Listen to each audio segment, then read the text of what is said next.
Good morning everyone, welcome back to my channel. Okay, today's video, number 4 in the series connected to Vintage Blend Studios, where we get a prompt every month exploring some vintage techniques of sewing. And we're still working on cross stitch. So I've finished my birds. Now that is 12 hours of my life I will never get back, and it's a reminder why I don't do a lot of cross stitch anymore. I end up doing the first little bird and then realised just how small he was. He's tiny, and that's the story with Aida cloth. Depending on the size of Aida cloth, it depends on how big your picture will end up. So this is very small little squares, so therefore your cross is a little smaller and you get tiny little images. So that was something of a learning curve. It was I wouldn't say I was disappointed when I got to the end, but I was like, oh, one bird done, better do another one. But I did play with the cream in the end because I was tossing up his chest whether it should be the greys or the cream. So it was fun to sort of have a chance to do the second colour. And I must say I prefer the little cream bird than the grey now that I look at it all again. So that's my piece. I did put this pink edge here. I don't know if it'll stay yet or not, but I've cut him down so he's pretty much ready to use as an element on my background. Now, I had planned to use this as my background and my colours were selected accordingly, but I've gone off of it. I loved it a couple of weeks ago, but now I'm like, it's just not quite where I want it to be. I think this because this style of embroidery doesn't match this. This is more earthy, more rustic, where this still feels a little bit, I don't know, preppy. I don't know if that's even the right word, but you know what I mean. So I went hunting through my fabrics and I found this piece. Now it's a Michael Miller fabric and the name of it is Perfume Labels. It's a bit of a random one because it's sort of very text orientated, but I do love this rose that appears throughout it. I think it's, you know, just gorgeous. And we have a rose featured in our first one. So I sort of liked the idea that I had that feel of, what's his name? Tim Holtz with text. I like this rose and I managed to get that position right. And yeah, now it's a case of I've cut out a piece, used some invisible stitch just to hold it down. I was going to go ahead and camphor quilt it, but I thought I might just wait until I see what layers we put on, because what I might do with this is actually stitch around the labels. So it gets more of a patchworky feel, but you know, at the end of the day, depends what I sort of cover it all up with. And it mightn't be worth that, you know, effort. Now these birds, in the process of cutting this square out, I also had that extra little guy there. So he's ready for something. I thought maybe a tab at the top, which sort of announces the project, because that's Susanna's little pattern, but we'll get back to him. This here, I'm tempted. See how this is very fray? Like it would disintegrate pretty quickly. I'm actually considering fraying this all up so it's less formal, but I'm nervous. And I'm nervous because what if it gets crazy and frays to bits? And I'm like concerned. But do I just do it? Because I want to get rid of that formal look. And I'm thinking of cutting through here and then teasing it all out. If I go steady, I know I'm going to like it, but let's just do it. I'll cut it at an arc. Oh, goodness me. Let's just now see what it does. I do have calico in behind there, so that'll stabilize. That'll stabilize the embroidery. I sort of wanted it to get a bit ratty and lose that formal feel.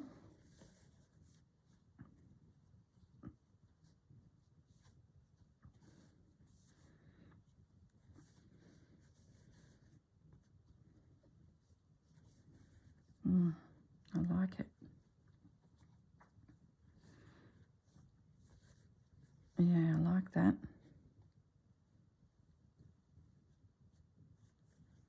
Oh, more threads coming off. Goodness me. Trouble. What the hang? It's just 12 hours of work. What could possibly go wrong? Yeah, I like that. A bit more. It's like you can part it a little bit. I like that. How it's getting a bit fluted.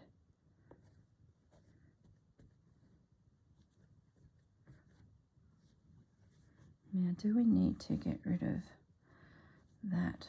I guess we'll soon see when we start layering in some fabrics. So let's have a look at these pieces. I just sort of cut some elements out of our base fabric from the very first quilt. I just wanted to see if there was something that could be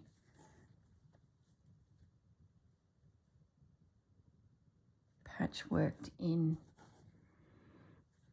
I sort of feel like those lines are breaking me up. Yeah, I don't like these pink lines.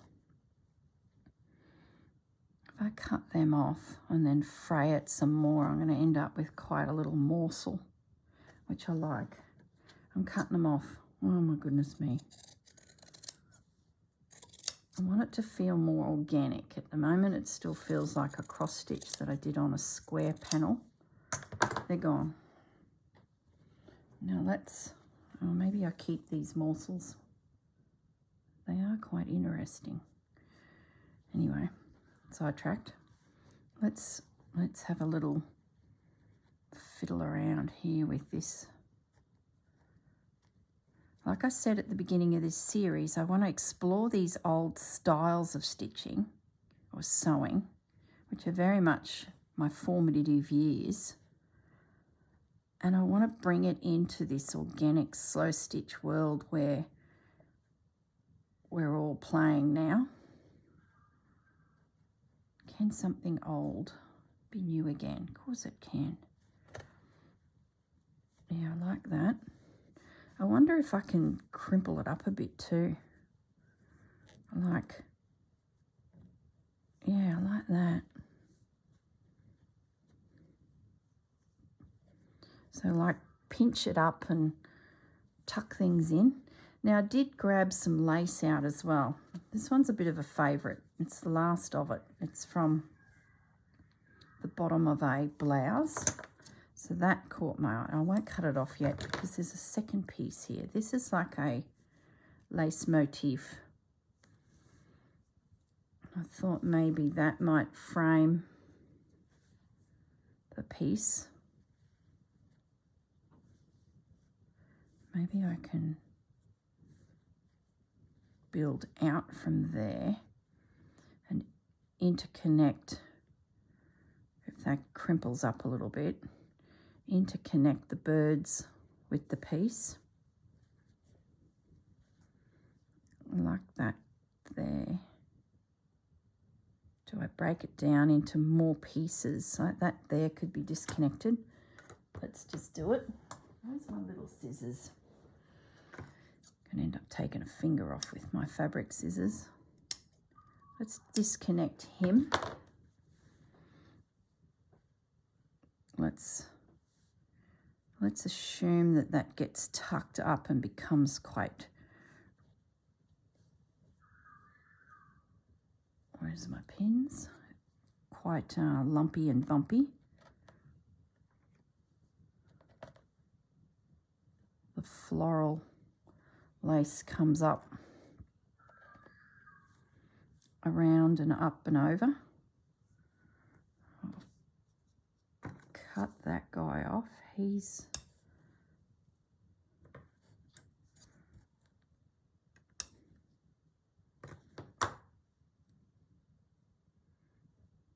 and then this comes up there.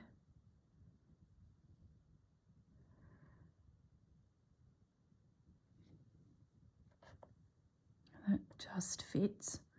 And then if this sort of squinches up a little bit, we have the lace poking out from behind the piece. I don't know where I'm heading with this, but anyway, that works. There's enough room there. Maybe that ends there. Yeah, so let's get rid of this bit.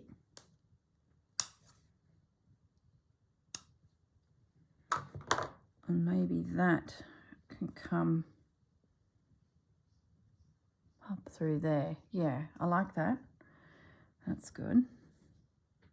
Amazing what you can do with lace, these motifs that can be sort of disconnected, and you can then poke bits in behind things. Now, let's have a look at our fabrics, because I'd like to get some random pieces of colour in here as well, but will it work?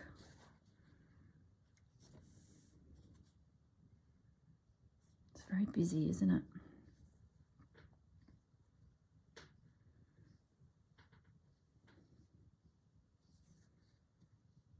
That would make a great tab if that little heart sat on the tab.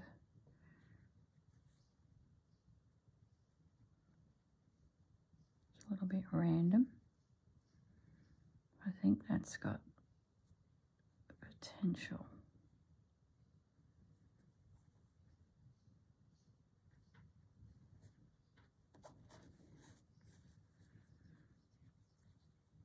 I might leave it at full length, and then we can always cut it or turn it back, but I'm thinking that will be a tab. Here's some more ticking under here. That's a different blue from this blue. I like that.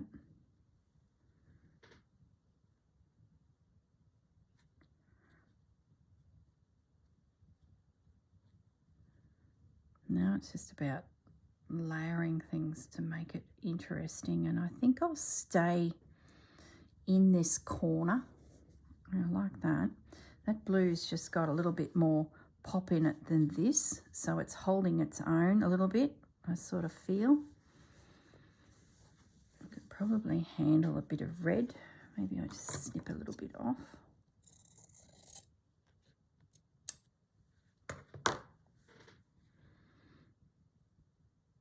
I like the word cologne, I like the rooster, and I like the chicken. Maybe I come up that side, dragging that pink into the project. That would give that lace something to come up on. The ticking could overlap, and then the lace peeks up onto it. Looks a bit boxy. Does that need to be a smaller piece? I'll get rid of it altogether. Maybe the word cologne has to go.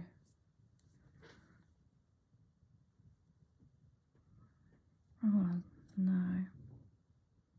Let's get this lace coming up out of there, so it's got a bit of height away.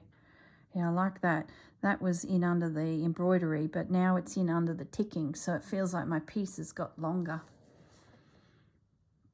I do like that. I'm not going to do anything up here. I really love, having said that, maybe I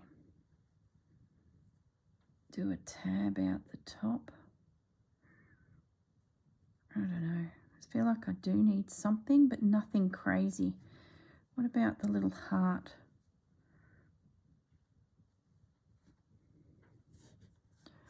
Can you see? Maybe I need to make that smaller. Or maybe I need some lace to drift across the top there. Could do with another lace that is shiny like this, so it sort of looks like a sister. Whether there's anything in my box of tricks, so I just grabbed it. So it's a bit of a, so that would have been perfect. Would have given that floral look. Let's keep looking. There'd have to be something in here. What about those? See, that's that shine. That's got potential. That's a lace I got from Spotlight for Aussie girls. It's a beauty. It just gives you some floral elements. So there's another one of those motifs, but I don't really want to chew into that one because it's sort of, that hasn't got a shine.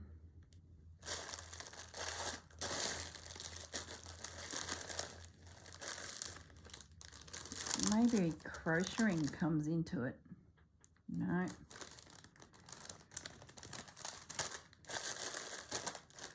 Just hunting through my little box of bits and pieces here. Butterflies, there's all sorts in here, but they're not the right colour. Got some pink, no. Okay, that's exhausted that idea. When all else fails, go to your scrap bucket, because there could be a morsel in there from whenever that you had not even considered.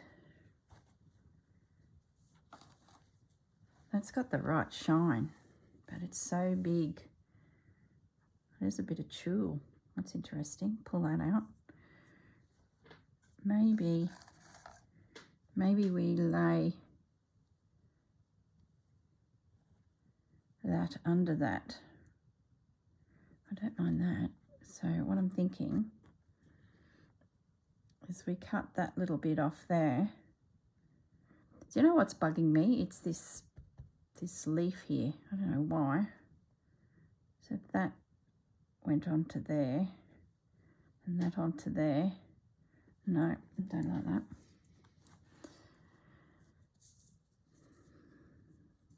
Don't mind net. Little bits of net.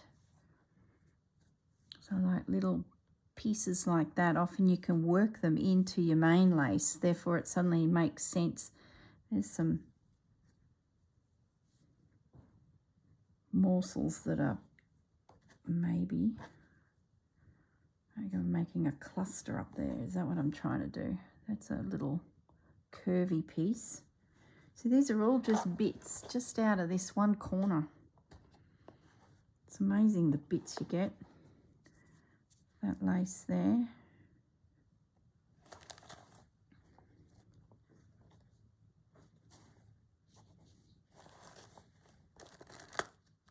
Got some sari silk.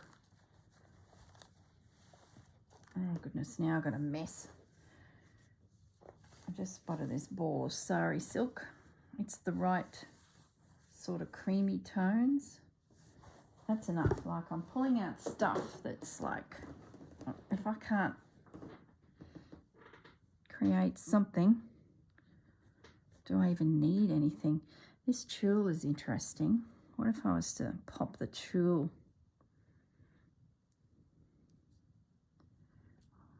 So if I fold that on the diagonal, yeah, I'm going to cut this tulle or netting through there so I get double the length. And then this frayed edge, this is getting really crazy now, I'm just going to pop in that tulle in there to help create a bit of texture. Poking out from this edge softens that edge, and it looks like it's meant to be a feature, not just a piece of cross stitch that's fallen to bits.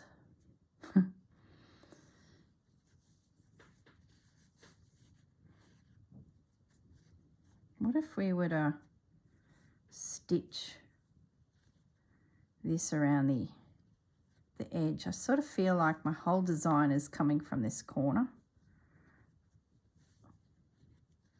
And I stay in that premise.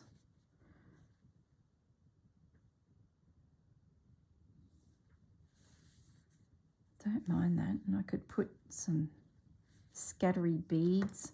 I do like to frame my work a little bit, if you haven't noticed. And I'm wondering if this sari silk would create an interesting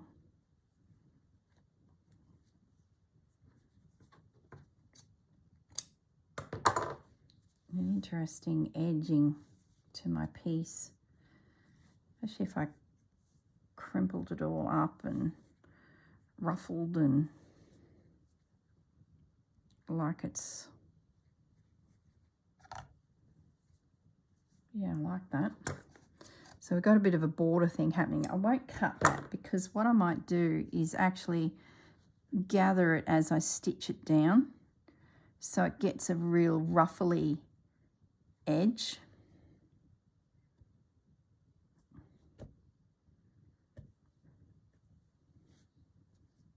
Where are you going to go?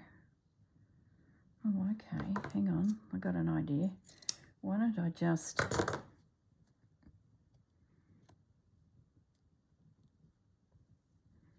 give him a bit of a rough up as well. So he's not so perfect. Sort of tease him a little bit.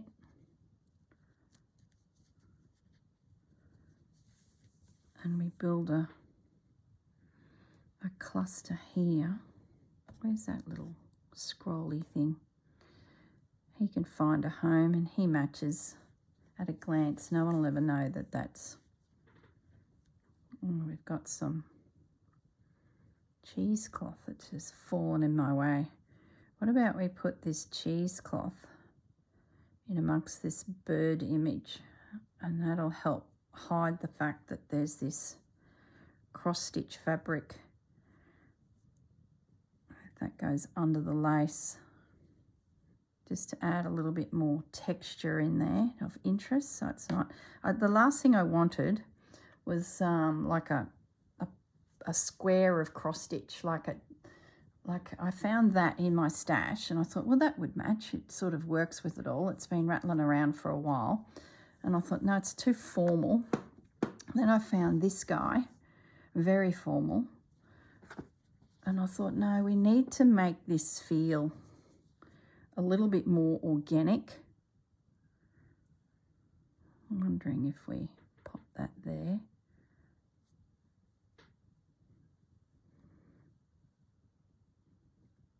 I want the word cologne to pop out. Yeah, I don't mind that. I think that's a good start. I still haven't got this red in it. I feel like I need this red.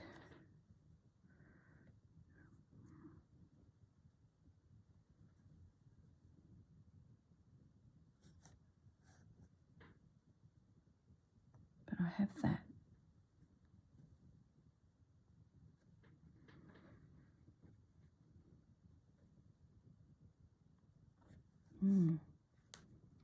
I don't mind that. I think we've got something here, guys. And I don't think I need to do too much stitching on the back.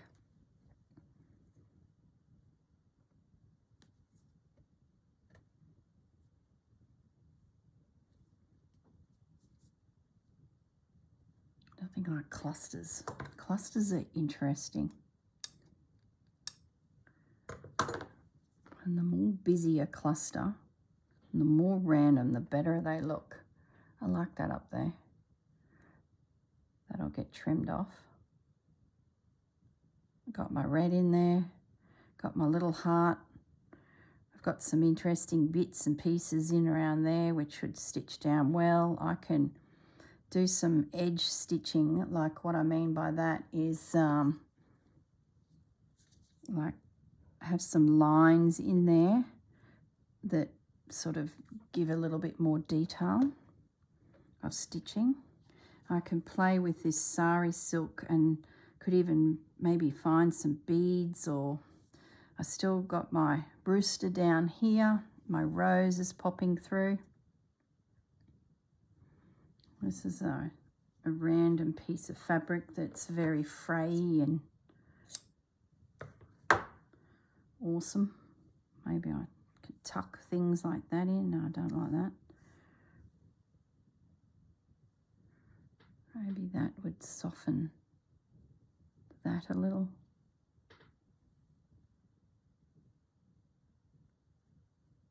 Gosh, you can just keep going, can't you? Yeah, I do like that. That's interesting up there. And I'll cut this off because that won't be needed. Maybe that can just come randomly out there. Yeah, I like that.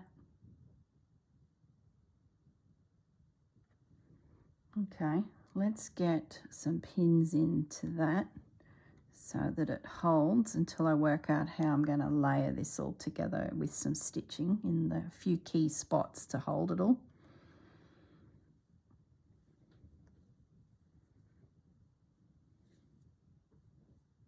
Okay, I think we have a plan. I think we've worked in our birds. We've given homage to the cross stitch project. And I think this should stitch up well. I might just keep all my little random bits of fabric close by because it could still, you know, layer up. I don't need those. I did want to have a look at this. Don't think I'm going to need it. These are good little branches just to... I'll cut one out.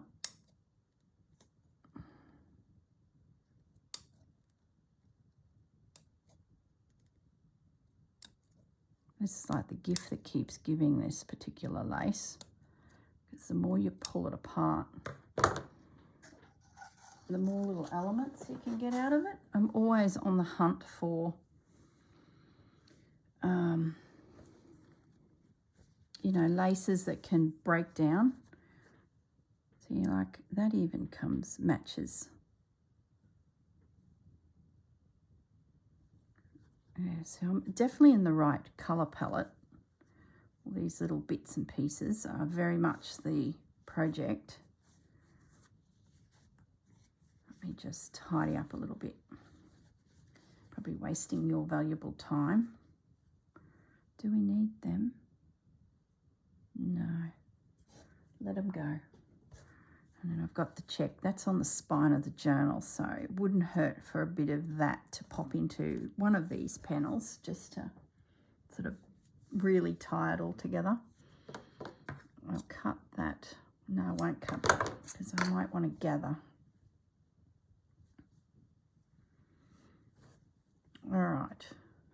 Where's my ball clip to hold all my little morsels together? Well, I didn't end up using that kantha quilt. You just never know where projects are going to go. You sort of get a feel for how they're progressing, and then sometimes things that you think are a definite just don't come to fruition. Slow stitch is amazing like that. Alrighty. Now, I do have this lace lying on the desk. That's an interesting morsel. It's just an edge.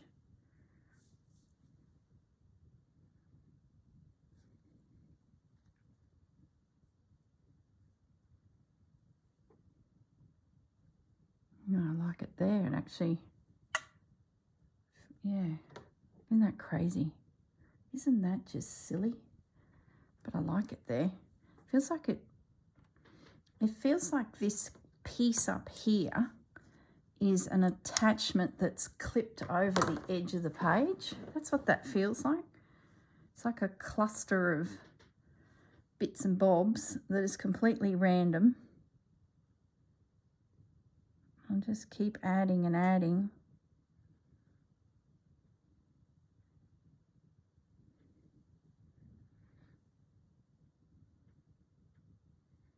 That might help get rid of that square look. Yeah, I like that. These tiny little scraps. I swear, I would never have picked up a piece of crochet edge lace or doily and gone, I want that tiny bit off of there for my piece. Yet it's around, lying on my table, just randomly.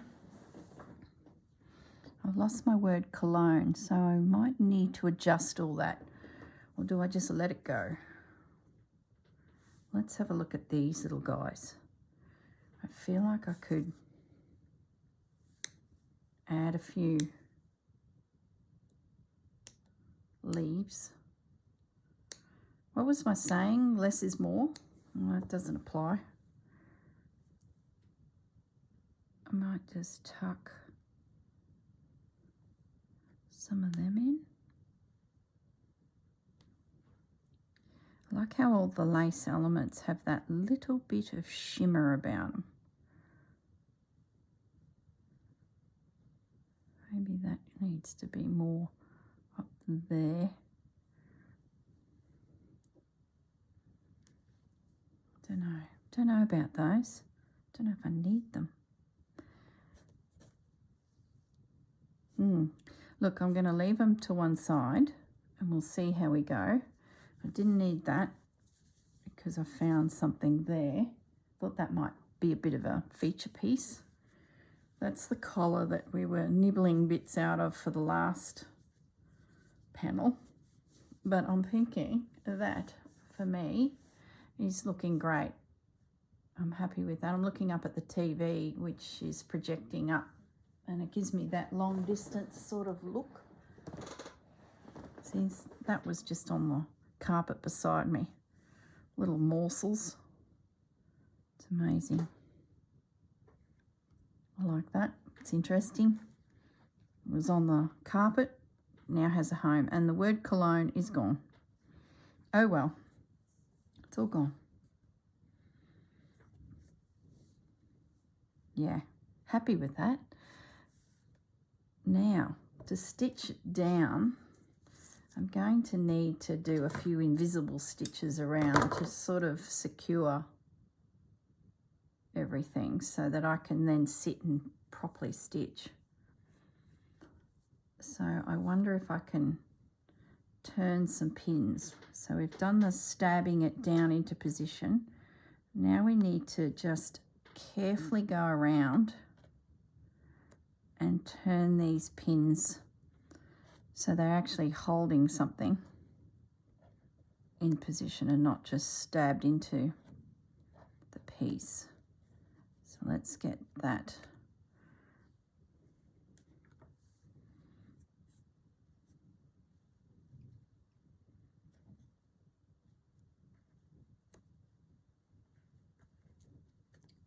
And then it's a case of going back with my needle and thread, the cotton, sewing machine cotton, and just tacking it all down. It gives you a chance too to take a breath and have a revisit your piece and make sure you've got all the little bits sorted. We're sort of quite quick in collaging it together, and sometimes you need to come back and just jiggle something because it's just not quite right. And by doing your invisible stitch stage, it just gives you a breath to make sure that everything has got its space and you don't have something that's crowding something, or there might be a little element like you think, oh, that's just not needed because there's plenty happening in that corner. So I like the moment of an invisible stitch, just to tack things down. Like that there to me feels crowded. That lace is covering the one underneath. So I think once I get this pinned, trying to get that sari silk involved. And there's a piece of lace here that hasn't got a home. So I'm going to snip him off. And he can be worked in somewhere.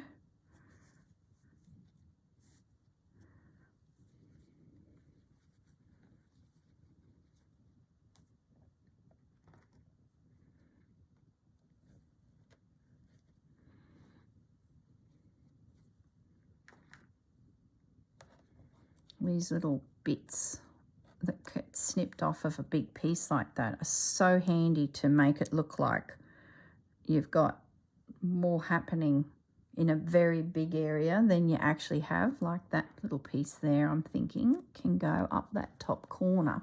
So it looks like this lace is bigger than what it is. Yeah, I'm happy with that. That there can be turned back so that that lace overpowers that edge a little, so it loses that rectangular look. That's good. I'm happy with him. I'm happy with that bit of tulle in behind there. I think that looks super cute. It softens it all again. I guess my goal was to make it look like it's not a traditional piece of cross stitch, but we've got this gorgeous little detail to work into our piece. So now I'm working my way up here. That little branch is pretty good. I just need a pin in him. Happy with the way he is drifting up there. Just got to get him pinned.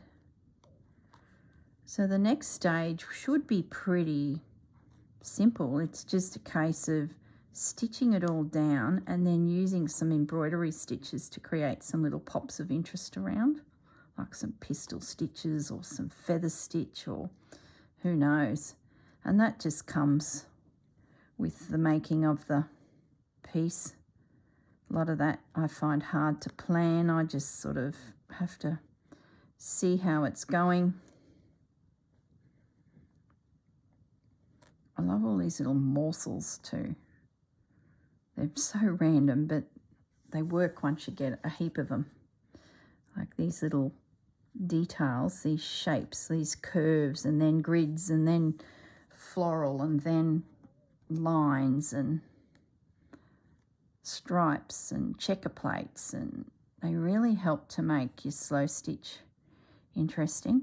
Now I'm actually thinking I might extend that higher, that you can't even see what I'm doing. I'm going to extend this higher so it's out the top of the journal. Might mean that I have to pull that piece up a bit, but I think it's just big enough.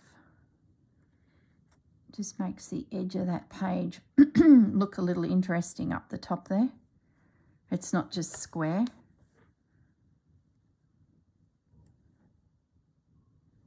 Okay, so that's pretty much got everything stitched. I am going to cut that. I wonder if I could then do another layer. I'm just going to experiment down the bottom here with this sari silk. I wonder if I could then do another layer on top of it. I've got this scrap sitting here. Build up the layers of the sari silk because it's such a frayed edge, sort of textured looking item, sari silk. Build up that with a couple layers of it on top of each other. Would make it a little bit more interesting, I think.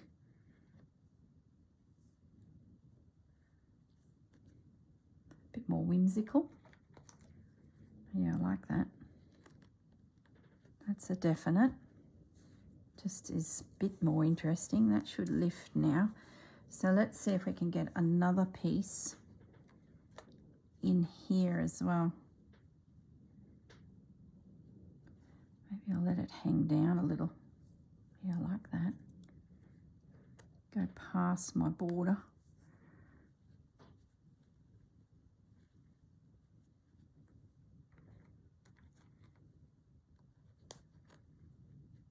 Someone said to me, where do I get the ideas from when it comes to placing your fabrics and your bits and pieces?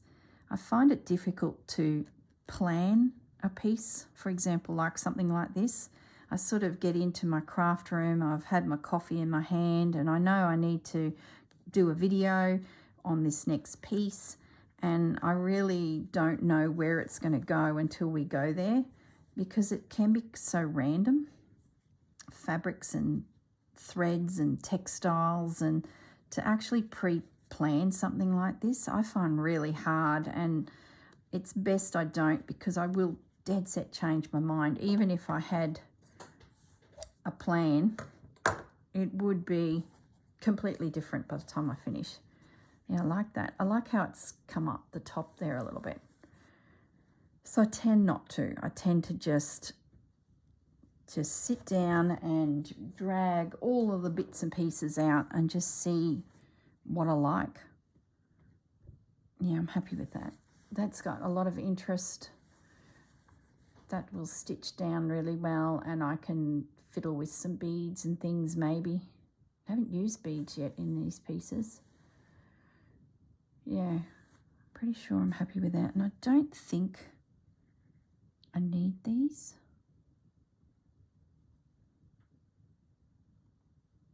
Just don't think I need them. I'll put them away in the box.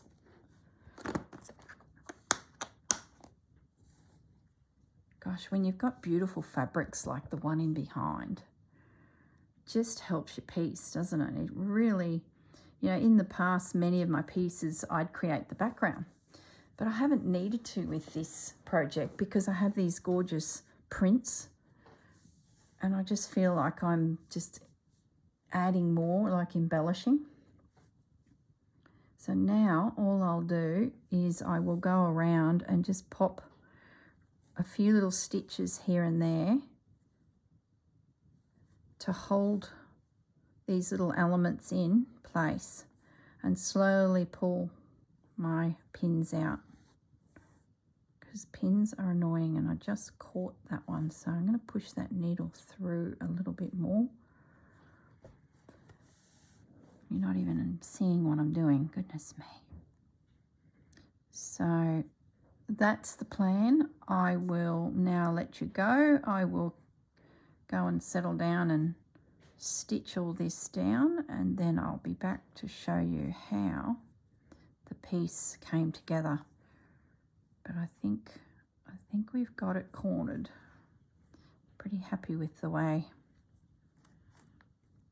this is looking, and beads are sort of circulating in my head at the moment, and I'm thinking I might do some little seed beads through this sari silk just to build up on that border, that frame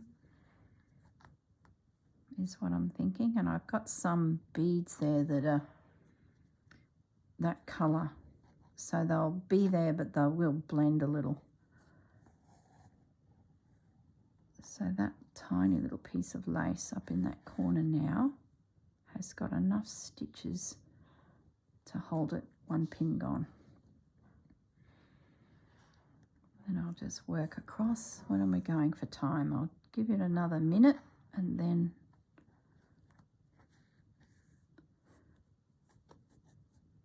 I must admit, when I go back to pieces from previous projects, I love looking deep into them and seeing all of the little morsels that I end up using as I collage things together. All right, that is enough from me. That gives me a little bit of time to come back and show you where it all finished up. All right, everyone, I will see you in a few seconds, but this will probably be a day of stitching for me. All right, guys, bye for now. Hello everyone, I'm back and I'm finished. It certainly wasn't as painful as the cross stitch process. It was more of an enjoyable stitching process. But overall, I love the piece. I'm happy with the way it's come together and really pleased I had the prompt of cross stitch because I love them. I think they just look gorgeous in there. I love how there's a bit of texture around them. It just doesn't feel like a piece of cross stitch that I've just placed. There's sort of a lot happening around it. It sort of looks like a vintage piece that maybe has been cut out of a couch or, you know, a cushion or something. So really pleased with the way it's come together. And I love the little hearts. They've come in really well. So I'll just bring it up to the camera. Nothing really changed in the way of placement. I did pop a few little beads through here, just a couple. Everything else is pretty much as we had planned. And then I just popped a few little beads over the top of that sari silk just to add a little bit of interest to that edge. And I'm pretty happy with the way they look. They blend in, but they're there. Sort of gives that border, I don't know, something, you know, to frame the piece. And then this cluster up the top here, yeah, really happy with it. I didn't end up stitching anything in the background. Anything of great note in the way of quilting it was covered. And I just thought it didn't need it. I'm really loving how these background fabrics are gorgeous on their own right, and I'm not having to do much to them. So yeah, that's interesting because usually I build the background and then add my feature pieces. So quite a pleasant change to the way I've been doing my pieces in the past. So yeah, really happy with my little birds. So now we can go to our book and have it added to the journal. So that's my middle page, and that will go in there. I might actually put it this side because then I've got the sari silk on that outer edge. Yeah, that's good. I'm happy with that. Yeah, so that's the next step. That'll be just a case of stitch it into position and it's in. So the next, or maybe I do add it this side, I don't know. Or do I add it to the beginning of the next signature? Oh, who knows? Doesn't really matter. It'll go somewhere. Be a case of just pinning it into position and then just doing some stitching to hold it all down. The next prompt. Now, what did I do with the instructions for the project? I know I cut some more pieces. They're in the basket. I think it's English paper piecing is the next one. Yeah, it is. So I've got a bit of an idea with English paper piecing. I was chatting to Susanna and her video is going to have a really good way of joining them and creating them in the process. So a few tricks to be learnt in the video. So that'll be very interesting. And yeah, I need to start thinking about how I'm going to present English paper piecing. I've never actually done a quilt as in entirety. I find that hand sewing of joining them together is hard on my eyes as well. So it's just something I've never really got, you know, into practice doing. But if you want to see a beautiful piece that's being worked on at the moment, go to Kate at the Last Homely House. She's working on a quilt for her granddaughter. And it is stunning. It is, I can't remember the name of the fabrics, but they're all those turquoises and blues and greens and purples and gosh, it's stunning. And she's taken 3 years to create it, and she's at the stage of quilting it. She's joined it all. She's now putting a grid system over it with some chalk, and she's hand stitching it all. It's amazing. So definitely go and check that out. There's also a video that Kate did when she went to a UK quilt fair, and there was a gentleman there that had a quilt on display that used the English paper piecing technique and had created a quilt, but he didn't remove the papers. So I did a little hint of that in one of the stitcheries for Christmas with the Roxy girls. So I really would like to explore that a little bit more, where you use the template that creates the piece, but you cut it out of some vintage papers. some or Florentine papers or a decorative script or whatever, and then instead of piecing it together and then pulling those papers out to start building your quilt, you leave them in and it becomes the feature. Of course, it's not for a quilt that's on a bed to be washed. It's more of a decorative element to it, so perfect for something like this. So I think I'm going to explore that a little bit more in the next video. All right, everyone, give us a thumbs up if you're liking the videos, and I will see you all in the next one. Bye for now.